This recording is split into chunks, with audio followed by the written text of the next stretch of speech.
यो रेडियो नेपाल हो। अब रत्नावली शर्माबाट समाचार सुन्नुहोस्। शुरूमा प्रमुख समाचार। सत्ता गठबन्धन बीच मन्त्रालय बाँडफाँडमा सहमति। आज साँझसम्म मन्त्री परिषद विस्तारको सम्भावना। पार्टी उपाध्यक्ष डाक्टर भुषालको नेतृत्वमा नेकपा एकीकृत समाजवादी सरकारमा जाने।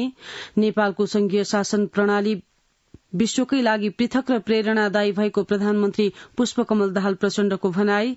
मिटर ब्याजी पीड़ितको माग सम्बोधन गर्न सांसदहरूको माग। अर्थतन्त्रको सुधार लगायतका विषयमा सरकारको ध्यानाकर्षण। नेपाल चीन बीच रसुवागढ़ी केरूङ दुईतर्फी व्यापार पूर्ण रूपमा सञ्चालन गर्ने सहमति र रूसी ऊर्जा कम्पनीद्वारा भारतलाई तेल बिक्री बढ़ाउने सम्झौताको घोषणा। ए छोरा, के छ हाल खबर? पढाइ कस्तो चल्दैछ? सबै राम्रै चल्दैछ। अनि त्यहाँ के छ बुवा? यहाँ पनि सबै राम्रो छ।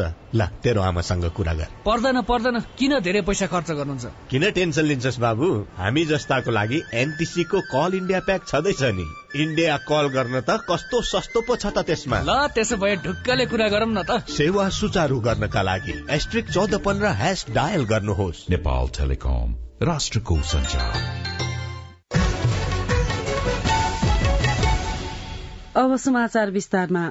सत्ता गठबन्धन दलको बैठकमा मन्त्रालय बाँडफाँडबारे सहमति जुटेको छ। प्रधानमन्त्री निवास बालुवाटारमा हिजो बसेको बैठकले सत्ता गठबन्धनको सबैभन्दा ठूलो दल नेपाली कांग्रेसलाई 8, माओवादी केन्द्रलाई 5, एकीकृत समाजवादी र जनता समाजवादीलाई 2-2 र जनमोर्चा बाहेकका सत्ता गठबन्धन आबद्ध दललाई 1-1 मन्त्रालयको जिम्मेवारी दिने सहमति जुटेको हो। बैठकपछि संचारकर्मीलाई प्रतिक्रिया दिनुहुँदै जनता समाजवादी पार्टीका नेता राजेन्द्र प्रसाद श्रेष्ठले सत्ता गठबन्धनका दलबीच मन्त्रालय बाँडफाँडमा सहमति जुटेको र कसले कुन मन्त्रालय पाउने बारे आज टुङ्गो लाग्ने उल्लेख गर्नुभयो। नेता श्रेष्ठले सत्ता गठबन्धनमा आबद्ध दलबाट विभागीय मन्त्रालयको नेतृत्व टुङ्गो लागे आजै मन्त्री परिषद विस्तार हुने उल्लेख गर्नुभयो। नेकपा एकीकृत समाजवादीले उपाध्यक्ष डाक्टर बेदुराम भुषाल र नेता प्रकाश ज्वालालाई सरकारमा पठाउने भएको छ। पार्टी अध्यक्ष माधव कुमार नेपालको अध्यक्षतामा केन्द्रीय कार्यालयमा हिजो बसेको सचिवालय बैठकले पार्टीका तर्फबाट उपाध्यक्ष भुषालको नेतृत्वमा सरकारमा सहभागी हुने निर्णय गरेको हो। सत्ता गठबन्धनमा भएको प्रारम्भिक सहमति अनुसार नेकपा एकीकृत समाजवादीलाई 2 मन्त्रालय दिने तयारी रहेको छ। सोही अनुरूप एकीकृत समाजवादीले मन्त्रीका लागि 2 नेताको नाम तय गरेको हो। राष्ट्रपति रामचन्द्र पौडेलले मच्छिन्द्रनाथको रथको दर्शन गरी प्रसाद ग्रहण गर्नु भएको छ। तानेर असन ल्याइएको रथको गैराती राष्ट्राध्यक्षले असनमै पुगेर पूजा एवं दर्शन गरी प्रसाद ग्रहण गर्नु भएको हो। काठमाडौँको 3 धारा पाठशाला अघि 32 हात लामो रथ बनाएर चैते दशैंका दिन तान्ने गरिएको छ। यो रथलाई नागराजको प्रतीक मानिन्छ। प्रत्येक वर्ष यो जात्रा गरेपछि वर्षा र सह हुने धार्मिक विश्वास छ। रथ दोस्रो दिन असनबाट बसन्तपुर स्थित काल भैरव अघि लगिन्छ। तेस्रो दिन बसन्तपुरबाट लगन लगेर जात्रा गर्ने परम्परा छ। लगनमा सेतो मच्छिन्द्रनाथको आमाको मन्दिरमा रथ 3 पटक घुमाउने गरिन्छ। राजधानीमा सेतो मच्छिन्द्रनाथको रथ यात्रा सकेपछि रातो मच्छिन्द्रनाथको रथ यात्रा हुने परम्परा छ। राष्ट्रपति रामचन्द्र पौडेलले विभिन्न मुलुकहरूका अवैतनिक महावाणिज्य दूत र वाणिज्य दूतहरूलाई राष्ट्रिय हितलाई ध्यानमा राखेर काम गर्न आग्रह गर्नुभएको छ। हिजो राष्ट्रपति पौडेलसँग भेटका लागि शीतल निवास पुग्नुभएका विभिन्न मुलुकहरूका अवैतनिक महावाणिज्य र वाणिज्य दूतलाई राष्ट्रपति पौडेलले 2 देशबीचको सम्बन्ध सुदृढ़ गर्दै राष्ट्रिय हितलाई केन्द्रमा राखेर काम गर्नुपर्नेमा जोड़ दिनुभयो। उपराष्ट्रपति रामसहाय प्रसाद यादवसँग गैर आवासीय नेपाली संघका प्रतिनिधिले हिजो भेटवार्ता गरेका छन्। संघका कार्यकारी अध्यक्ष रविना थापा र अध्यक्ष कुल आचार्यको नेतृत्वमा गएको प्रतिनिधि मण्डलले उपराष्ट्रपति समक्ष नागरिकताको निरन्तरता, विदेशमा रहेका नेपालीको सम्पत्तिको सुरक्षा, नेपालमा सहजै लगानीको वातावरण निर्माण लगायतका विषयमा छलफल गरेको थियो। त्यस अवसरमा उपराष्ट्रपति यादवले गैर आवासीय नेपालीको लगानीका विषयमा यथाशक्य छिटो समस्या समाधानका लागि पहल गर्ने प्रतिबद्धता व्यक्त गर्नुभयो। उपराष्ट्रपति रामसहाय प्रसाद यादवले संचार क्षेत्र पूर्ण समावेशी हुनुपर्नेमा जोड़ दिनु भएको छ। नेवा पत्रकार राष्ट्रिय दबुका प्रतिनिधिसँग हिजो लैनचौर स्थित उपराष्ट्रपतिको कार्यालयमा भएको भेटमा उपराष्ट्रपति यादवले सामाजिक न्याय, लोकतन्त्र र परिवर्तनका लागि संचार क्षेत्रको महत्वपूर्ण भूमिका रहेको उल्लेख गर्नुहुँदै संचार क्षेत्र समावेशी भए त्यसले बढ़ी भन्दा बढ़ी जनताको आवाजलाई मुखरित गर्ने बताउनुभयो।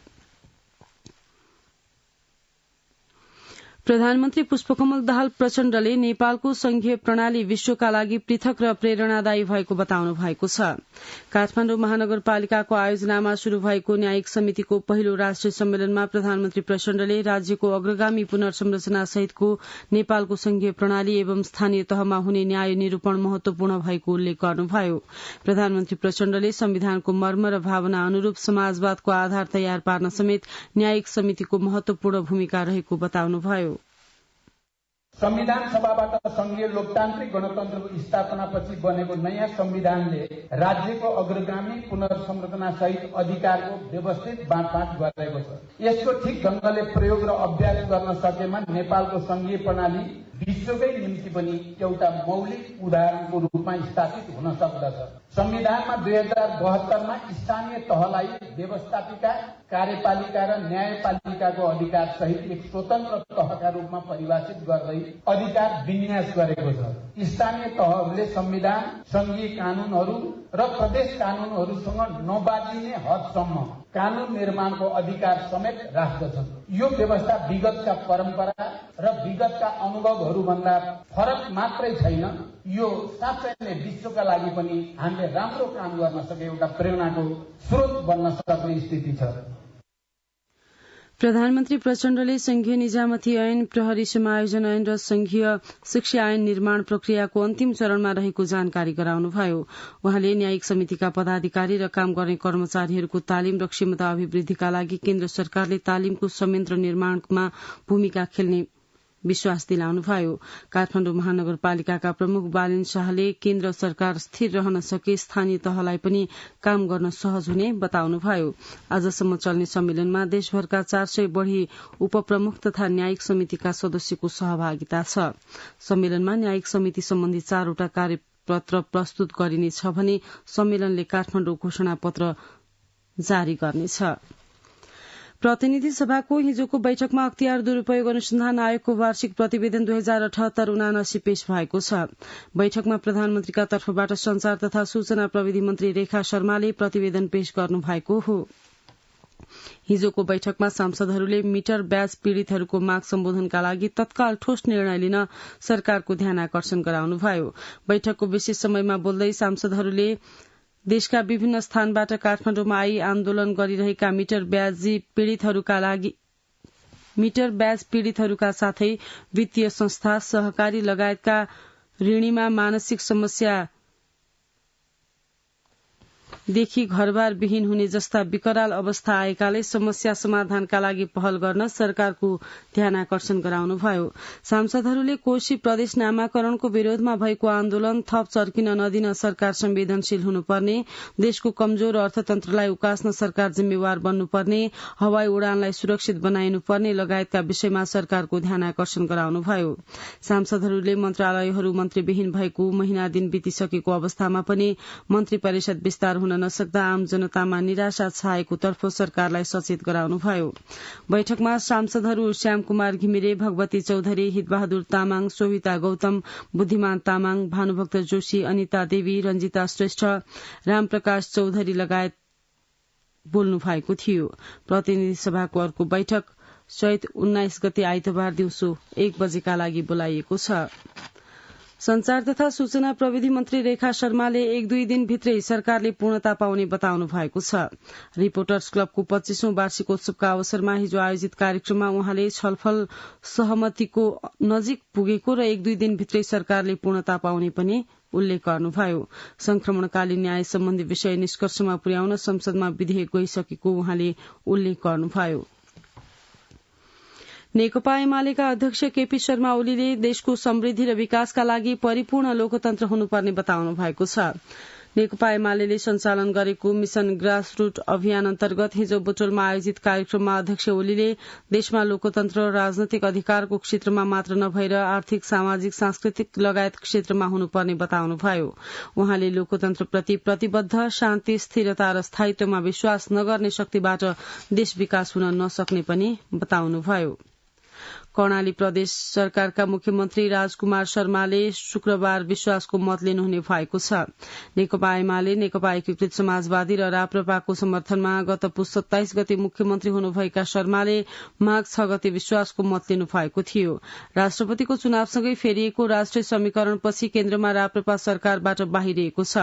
राप्रपाका कर्णाली प्रदेश सभा सदस्य सन्तोषी शाहीले गत फागुन 18 गते सरकारलाई दिएको समर्थन फिर्ता लिनु भएको थियो। राप्रपाले समर्थन फिर्ता लिएको 1 महिना पुग्नै लाग्दा मुख्यमन्त्री शर्माले विश्वासको मत लिन लाग्नु भएको हो। नामाकरणपछि तनावग्रस्त बनेको कोशी प्रदेशको स्थितिलाई सामान्य बनाउन गृह मन्त्रालयद्वारा गठित छानबिन समितिले राय सल्लाह र सुझाव लिने काम गरेको छ। कोशी प्रदेश नामाकरणको विरूद्धमा लागेका समूह, राजनैतिक दल, मानवाधिकारवादी, संचारकर्मी, गैर सरकारी संस्थाका प्रतिनिधि सहभागी रहेको हिजोको बैठकमा आन्दोलन पक्षधरले आन्दोलनका क्रममा घाइते भई उपचारका क्रममा मृत्यु भएका पदम बहादुर लिम्बुलाई राज्यले शहीद घोषणा गर्नुपर्ने, प्रदेशको नाम खारेज हुनुपर्ने र पीड़ित परिवारलाई उचित सुविधा दिनुपर्ने माग राखेका छन्। प्रहरीले लिम्बु चैत 8 गते बीपी कोइराला स्वास्थ्य विज्ञान प्रतिष्ठान धरानमा भर्ना भएको बताएको छ। तर आन्दोलनकारीहरूले चैत 5 गते नै घाइते भई उपचारका लागि प्रतिष्ठानमा भर्ना गराएको बताएका छन्। घाइते लिम्बुको चैत 8 गते नै अस्पतालमा मृत्यु भएको थियो। नेपाल चीन सीमा व्यापार तथा सहयोग समन्वय संयन्त्रको पहिलो बैठकले केरूङ नाका दुईतर्फी रूपमा सञ्चालन गर्ने सहमति जुटाएको छ। बैठकले चैत्र 18 गतेदेखि रसुवागढ़ी केरूङ निकास र प्रवेशद्वारलाई दुईतर्फी व्यापार र आवत जावतका लागि पूर्ण रूपमा सञ्चालन गर्ने सहमति जुटाएको हो। ल्हासामा भएको बैठकको नेतृत्व नेपालका तर्फबाट उद्योग वाणिज्य तथा आपूर्ति मन्त्रालयका सचिव मधुकुमार मरासिनी र चीनका तर्फबाट तिब्बत स्वायत्त क्षेत्र जनसरकारका कार्यकारी उपाध्यक्ष चेन योङछीले गर्नुभएको थियो। नेपालको अनुरोधमा चीनिया पक्ष नेपाल चीन सीमामा बहुआयामिक प्रयोगशाला स्थापना गर्ने बारे पनि सकारात्मक भएको छ। चीनिया पक्षले नेपालमा कृषि उपज र तयारी पोशाक जस्ता विभिन्न क्षेत्रमा लगानी गर्न आफ्ना व्यवसायलाई प्रोत्साहन गर्ने सहमति गरेको छ।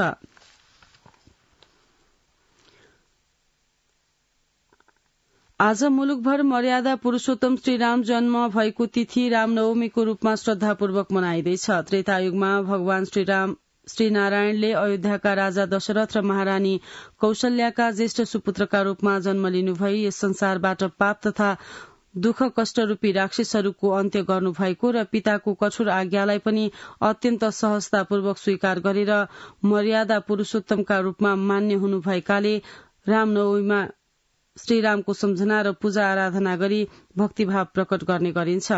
आज जनकपुर धाममा विशेष मेला लाग्नुका साथै राम जानकीको दर्शन गर्ने श्रद्धालु भक्तजनको घुइँचो लागेको छ। सिन्धुपाल्चोकको जुरे पहिरो पीड़ितले माघ बमोजिम नगद राहत पाउने भएका छन्। मन्त्री परिषदको बैठकले जिल्ला विपद व्यवस्थापन समितिले स्थानीय तहको समन्वयमा पीड़ितको एकिन तथ्याङ्कका आधारमा मापदण्ड बनाएर राहत वितरण गर्ने निर्णय गरेपछि उनीहरूले राहत पाउने भएका हुन्। मन्त्री परिषद बैठकले जुरे पहिरो पीड़ितका लागि जनस्तरबाट संकलित नेपाल बैंक लिमिटेड चौताराको खातामा जम्मा भएको 2,24,66,657 स्थानीय तहको समन्वयमा पीड़ितलाई नगद राहत उपलब्ध गराउन जिल्ला विपद व्यवस्थापन समितिलाई निर्देशन दिने निर्णय गरेको सिन्धुपाल्चोक 1बाट निर्वाचित संघीय सांसद माधव सापकोटाले जानकारी दिनुभयो। विक्रम सम्वत 2071 साउन 17 गते सिन्धुपाल्चोकको जुरे पहिरोमा परि 145 जनाले ज्यान गुमाएका थिए भने 153 घरमा क्षति पुगेको थियो। चैत 17 गतेदेखि हुने माध्यमिक शिक्षा परीक्षा एसईको तयारी अन्तिम चरणमा पुगेको छ। यशोदा अधिकारीको रिपोर्ट। यही चैत 17 गतेदेखि हुने माध्यमिक शिक्षा परीक्षा एससीई को तयारी अन्तिम चरणमा पुगेको एससीई परीक्षा नियन्त्रण कार्यालयले जनाएको छ। परीक्षा केन्द्र तोक्ने, परीक्षा केन्द्रमा उत्तर पुस्तिका र प्रश्नपत्र पुर्याउने र परीक्षा नियन्त्रक तोक्ने काम सकिएको परीक्षा नियन्त्रक विष्णुनारायण श्रेष्ठले जानकारी दिनुभयो। माध्यमिक शिक्षा परीक्षा एससीई को तयारी अन्तिम चरणमा पुगेको अवस्था छ। प्रश्न पत्रहरू ढुवानी गरेर 77 जिल्लाको जिल्ला सदरमुकाममा रहेको जिल्ला प्रहरी कार्यालयमा बुझाइसकेको अवस्था हो। उत्तर पुस्तिकाहरू प्रदेश शिक्षा निर्देशनालय मार्फत हरेक जिल्लाको परीक्षा केन्द्रहरूमा पुगिसकेको हामीलाई जानकारी प्राप्त भएको छ। परीक्षा सम्बन्धी सम्पूर्ण सामग्रीहरू सम्बन्धित परीक्षा केन्द्र र परीक्षा केन्द्र नजिक रहेको सुरक्षा निकायमा पुगिसकेको अवस्था छ। केन्द्राध्यक्षहरू नियुक्ति गर्ने काम, त्यसपछि अभिमुखीकरण गर्ने काम प्रत्येक जिल्लाले गरिरहेको अवस्था छ। नेपालभरिमा 2036 वटा परीक्षा केन्द्र छन्। एउटा परीक्षा केन्द्र जापानमा पनि छ।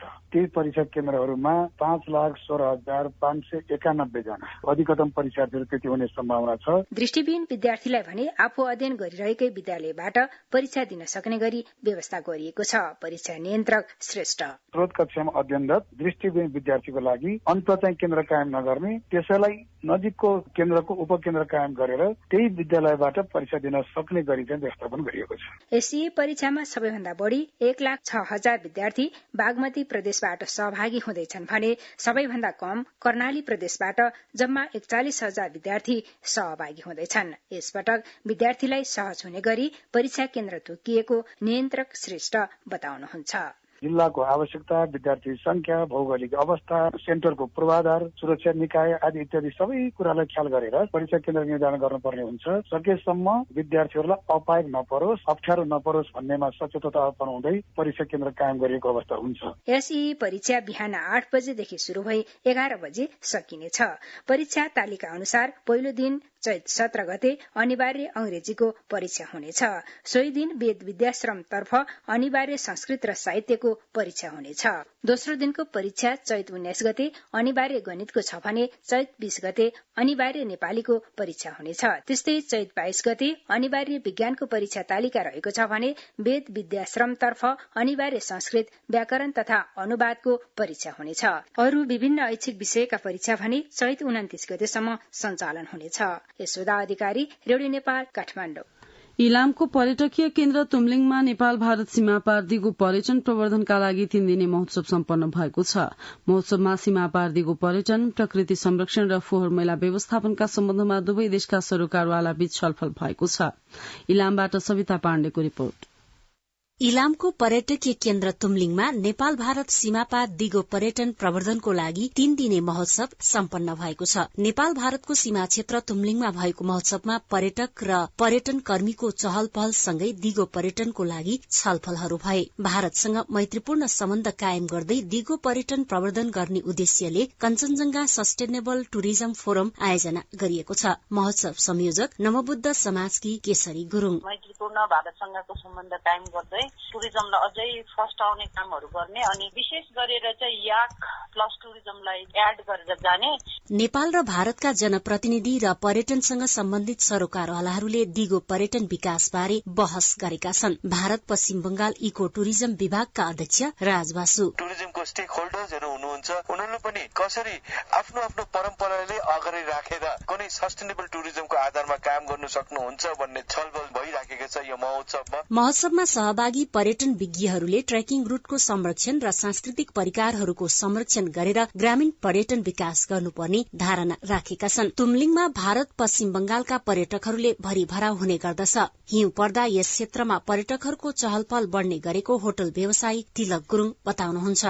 40-45 जना पर्यटकहरू मेरो होटलमा चाहिँ सिरिरहेको छ। गुराँसको फूलहरू, हिम श्रृङ्खलाहरू अनि हिउँ हेर्नको लागि आउने गर्छ। खास गरी सिजन त मार्च अप्रिलमा चाहिँ मौसम अत्याधिक राम्रो हुने कारणले गर्दाखेरि आउने गर्छ। माइजोङमै गाउँपालिका नवबुद्ध समाज साथै भारततर्फका विभिन्न संस्थाहरूको आयोजनामा भएको महोत्सवमा चौरी र सिंह नृत्य प्रदर्शन गरिएको थियो। यस्तै स्थानीय परिकार, सांस्कृतिक कार्यक्रम प्रदर्शन गरिएको थियो। नेपालको पर्यटकीय स्थलमा आउन नेपालतर्फ सहज सड़क, बास, स्वास्थ्य लगायतका सुविधा सहज बनाउन आवश्यक रहेको यस क्षेत्रमा आउने पर्यटकहरू बताउँछन्। सविता पाण्डे, रेडियो नेपाल, इलाम। नेपाली पत्रकारहरूको छाता संगठन नेपाल पत्रकार महासंघको 68औं स्थापना दिवस आज मनाइँदैछ। विक्रम सम्वत 2012 चैत 16 गते गठन भएको नेपाल पत्रकार संघको निरन्तरताका रूपमा महासंघ रहेको छ। 2053 जेठ 29मा संघलाई महासंघमा रूपान्तरण गरिएको हो। महासंघमा हाल 13,000 भन्दा बढ़ी पत्रकार सदस्य रहेका छन्। यस अवसरमा नेपाल पत्रकार महासंघका अध्यक्ष विपुल पोखरेलले प्रविधिको विकासले पत्रकारिता क्षेत्रमा अवसर र चुनौती ल्याएको भन्दै प्रविधिको सदुपयोग गर्दै पत्रकारिताको विश्वसनीयता अभिवृद्धि गर्ने कार्यमा पत्रकार स्वयं क्रियाशील हुन जरूरी रहेकोमा जोड़ दिनु भएको छ। रेडियो नेपालको 73औं वार्षिकोत्सवको अवसर पारेर केन्द्रीय कार्यालय सिंहदरबारमा आन्तरिक कविता प्रतियोगिता सम्पन्न भएको छ। प्रतियोगितामा रेडियो नेपालका केन्द्रीय र प्रादेशिक प्रसारणका 16 कविको सहभागिता रहेको थियो। प्रतियोगितामा तारा प्रसाद वस्तीको 2 किनारा शीर्षकको कविता पहिलो, सन्तोष पौडेलको जिन्दगी 2 थोपा पानी दोस्रो र निर्मला कुँवरको पारा पाचुके शीर्षकको कविताले तेस्रो स्थान हासिल गरेको छ। प्रतियोगिताको उद्घाटन गर्नुहुँदै रेडियो नेपालका कार्यकारी निर्देशक बुद्धिबहादुर केसीले मानिसमा लुकेर रहेका प्रतिभा प्रस्फुटन गर्न प्रतियोगिताले सहयोग पुग्ने विश्वास व्यक्त गर्नुभयो। रेडियो नेपालका नायब कार्यकारी निर्देशक खगेन्द्र खत्रीले कर्मचारीहरू बीचको भावनात्मक एकता बढ़ाउन अतिरिक्त क्रियाकलापहरूको आयोजना गरिएको उल्लेख गर्नुभयो। समाचार रेडियो नेपालबाट सुनिरहनु भएको छ। अब केही अन्तर्राष्ट्रिय समाचार। रूसी ऊर्जा कम्पनीले भारतलाई तेल बिक्री बढ़ाउने सम्झौताको घोषणा गरेको छ।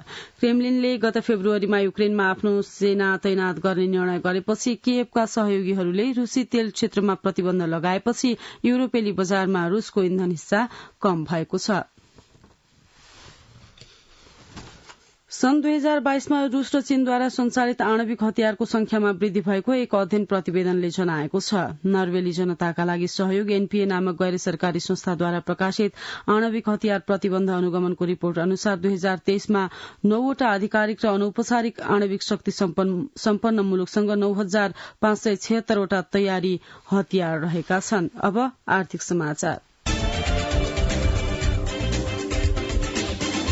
नेपाली उद्योगीहरूको संस्था नेपाल उद्योग परिसंघ र भारतीय चेम्बर अफ कमर्स बीच लगानी, व्यवसाय प्रवर्धन लगायतका क्षेत्रमा सहकार्य गर्ने समझदारी भएको छ। समझदारी पत्रमा नेपाल उद्योग परिसंघका अध्यक्ष विष्णु कुमार अग्रवाल र इण्डियन चेम्बर अफ कमर्सका वरिष्ठ उपाध्यक्ष अमेय प्रभुले हस्ताक्षर गर्नुभयो। दुई संस्थाबीच लगानी तथा व्यवसाय प्रवर्धन, अध्ययन तथा अनुसन्धान, आपसी सहयोग, सूचना तथा जानकारीको आदान प्रदान लगायतका विषयमा सहकार्य हुनेछ। काठमाडौँमा आयोजित समझदारी पत्र हस्ताक्षर कार्यक्रममा परिसंघका अध्यक्ष अग्रवालले सहकार्यले दुई देश बीचमा व्यावसायिक सम्बन्ध थप बलियो बनाउन महत्वपूर्ण भूमिका खेल्ने विश्वास व्यक्त गर्नुभयो। इण्डियन चेम्बर अफ कमर्सका वरिष्ठ उपाध्यक्ष अमेय प्रभुले सहकार्यले नेपाल र भारत बीचमा उद्योग, व्यापार र लगानीका क्षेत्रहरूमा नयाँ सम्भावनाहरू खोज्न महत्वपूर्ण हुने उल्लेख गर्नुभयो। नेपाल धितोपत्र बोर्डका अध्यक्ष रमेश कुमार हमालले धितोपत्र बजारको विकास र सुधारका लागि 1 वर्षको अवधिमा धेरै कामहरू भएको बताउनु भएको छ। नेपाल इन्भेस्टर्स फोरम, शेयर लगानीकर्ता संघ नेपाल र नेपाल पुँजी बजार लगानीकर्ता संघले संयुक्त रूपमा बुधबार काठमाडौँमा आयोजना गरेको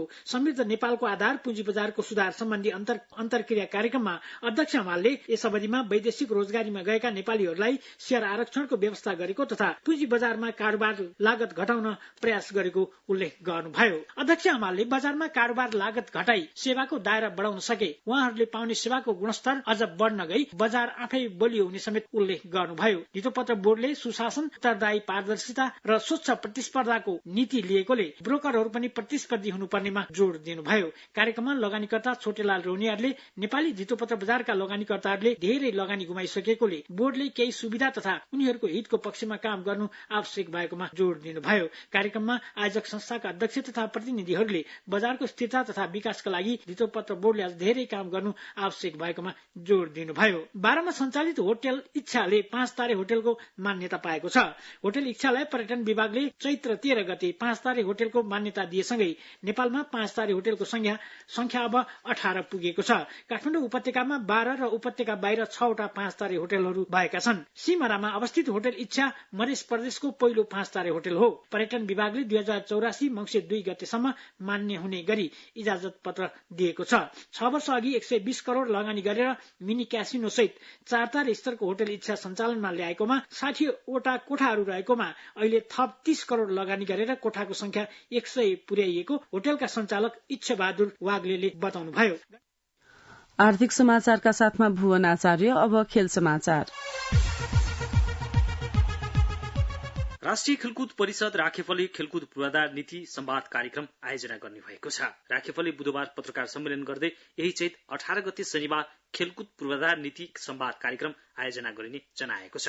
कार्यक्रममा राखेपले खेलकुद पूर्वाधारको विषयमा प्रस्तुति दिनेछ। त्यसपछि विविध विषयमा छलफल हुनेछ। कार्यक्रमको उद्देश्य मापदण्ड सहितका पूर्वाधार निर्माणको नीति निर्माण गराउने, खेलकुद पूर्वाधारको स्तर निर्धारणको मापदण्ड तयार गर्ने, खेलकुद पूर्वाधारको वर्तमान अवस्था, पूर्वाधारका लागि लगानीको अवस्थाको विषयमा जानकारी दिने, खेलकुद पूर्वाधारको वर्तमान अवस्थाबारे प्रकाश पार्ने लगायत रहेको राखेपले जनाएको छ। नेपालको खेलकुद पूर्वाधार विकासका लागि छलफलको अनुभूति भएको कारण यस कार्यक्रम आयोजना गर्न लागि राखेप सदस्य सचिव टंकलाल घिसिङले जानकारी दिनुभयो। घरेलु भूमिमा आयोजना हुने एसीसी प्रिमियर कप खेल्ने नेपालको प्रारम्भिक टोली घोषणा भएको छ। नेपाल क्रिकेट संघ क्यानले बुधबार प्रिमियर कप खेल्ने 21 सदस्यीय प्रारम्भिक टोली घोषणा गरेको हो। रोहित पौडेलको कप्तानीमा घोषणा गरिएको टीममा देव खनालले कमब्याक गरेका छन्। एसियन क्रिकेट काउन्सिल एसीसी को आयोजनामा हुने प्रतियोगिता वैशाख 5 गतेबाट 18 गतेसम्म सञ्चालन हुनेछ। प्रतियोगिताका खेलहरू कीर्तिपुर स्थित टियु मैदान र मूलपानीमा रहेको क्रिकेट मैदानमा खेल सञ्चालन हुनेछ। कुल 24 खेल हुने प्रतियोगिताको फाइनल खेल वैशाख 18 गते टियु मैदानमा आयोजना हुनेछ। प्रतियोगितामा 10 राष्ट्रको सहभागिता रहेको छ। सहभागी 10 राष्ट्रलाई 2 समूहमा विभाजन गरिएको छ। समूह एमा आयोजक नेपाल सहित मलेसिया, साउदी अरेबिया, कतार र ओमान रहेका छन्। समूह बीमा बहरान, कुवेत, सिंगापुर, हङकङ र युए रहेका छन्। हरेक समूहमा शीर्ष स्थानमा रहने 2 टोली सेमिफाइनलमा पुग्नेछन्। फाइनलको विजेता टोली एसिया कपका लागि छनौट हुनेछ। एसिया कप आगामी सेप्टेम्बरमा आयोजना हुनेछ। त्यस्तै शीर्ष 3 मा रहने टोली एसिया इमर्जिङ कपका लागि छनौट हुनेछ। नेपालले पहिलो खेल वैशाख 5 गते मलेसियासँग खेल्नेछ। नेपालले वैशाख 8 मा ओमान विरुद्ध टियु मैदानमा, वैशाख 11 मा साउदी अरेबिया विरुद्ध मूलपानी मैदानमा र वैशाख 14 मा कुवेत विरुद्ध टियु मैदानमा खेल्नेछ। भोजपुरमा जारी 6औं अन्तर्राष्ट्रिय आमन्त्रण मेयर भोजपुर गोल्ड कप प्रतियोगिता अन्तर्गत बुधबार भएको अन्तिम सेमिफाइनल खेलमा गत वर्षको विजेता रूपेन्देलाई 3 गोलले हराउँदै क्यामरून फाइनलमा प्रवेश गरेको छ। प्रतियोगितामा 2 विदेशी र 6 नेपाली गरी 8 टिमले सहभागिता जनाएका छन्। करिब 32,80,000 को लागतमा सञ्चालन भएको प्रतियोगिताको विजेताले उपाधि सहित नगद 5 लाख र उपविजेताले 3 लाख पाउने हाम्रा संवाददाता निरज कोइरालाले जनाएका छन्। अजय बम। अब मौसम। आज गण्डकी प्रदेश, कर्णाली र सुदूरपश्चिम प्रदेशमा आंशिकदेखि सामान्य बदली रही पहाड़ी भागका केही स्थानमा मेघ गर्जनसहित वर्षा हुने र अन्य भागमा मौसम प्राय सफा रहने जल तथा मौसम विज्ञान विभागले जनाएको छ। गत 24 घण्टामा काठमाडौँ उपत्यकामा मापन गरिएको अधिकतम तापक्रम 27 डिग्री सेल्सियस, न्यूनतम तापक्रम 7.5 डिग्री सेल्सियस। अहिले बिहानको सापेक्षिक आर्द्रता 79%। आज दिउँसो काठमाडौँ उपत्यकाको अधिकतम तापक्रम 26 देखि 28 डिग्री सेल्सियसका बीच रहने अनुमान छ। काठमाडौँ उपत्यकामा सूर्योदय अघि बिहान 5:57 भयो भने सूर्यास्त भरे साँझ 6:20 हुनेछ। अन्त्यमा यस प्रसारणका प्रमुख समाचार फेरि एकपटक। सत्ता गठबन्धन बीच मन्त्रालय बाँडफाँडमा सहमति। आजै साँझसम्म मन्त्री परिषद विस्तारको सम्भावना। पार्टी उपाध्यक्ष डाक्टर भूषालको नेतृत्वमा नेकपा एकीकृत समाजवादी सरकारमा जाने। नेपालको संघीय शासन प्रणाली विश्वकै लागि पृथक र प्रेरणादायी भएको प्रधानमन्त्री पुष्पकमल दाहाल प्रचण्डको भनाई। मिटर ब्याज पीड़ितको माग सम्बोधन हुनुपर्नेमा सांसदहरूको जोड़। अर्थतन्त्रको सुधार लगायतका विषयमा सरकारको ध्यानाकर्षण। नेपाल चीन बीच रसुवागढ़ी केरूङ दुईतर्फी व्यापार पूर्ण रूपमा सञ्चालन गर्ने सहमति र रूसी ऊर्जा कम्पनीद्वारा भारतलाई तेल बिक्री बढ़ाउने सम्झौताको घोषणा। सुन्दै हुनुहुन्थ्यो रेडियो नेपालबाट बिहान 7 बजेको समाचार सकियो। 8 बजे अंग्रेजीमा समाचार सुन्न सक्नुहुनेछ। हवस् त, नमस्कार।